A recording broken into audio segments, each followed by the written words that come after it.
ગરીબ પરિવારને ભોજન માટે મફતમાં અન્ન આપે છે મોદી સાહેબે, જરૂરી છે કે નહીં? હવે આ બધી જ વસ્તુ તમે મને એમ કહો કે કોના શાસનમાં ચાલુ થયું?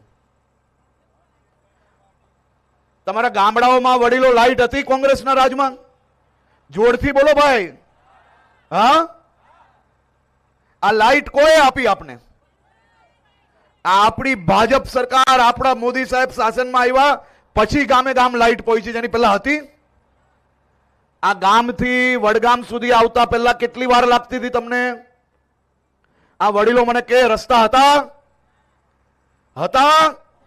જેને લાગતું હોય કે એ લોકો રસ્તાઓ પરથી વડગામ આવતા હતા ત્યારે એ હાથ ઊંચો ના કરે. મને એમ કહો, કોંગ્રેસના શાસનમાં તમારા ગામથી આ વડગામ સુધી પહોંચવા માટે રસ્તાઓ હતા પાક્કા?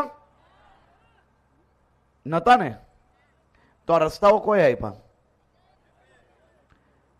તો પછી મને તમે એમ કહો કે લાઈટ, પાણી, અનાજ, રસ્તા, સ્કૂલ, સારવાર માટે મફતનું આ આયુષ્માન ભારતનું કાર્ડ, આ બધું જ જો ભાજપે આપ્યું હોય તો વડગામના એક બી ગામના મત અગર કોંગ્રેસને જાય તો એ પાપ કહેવાય કે ના કહેવાય?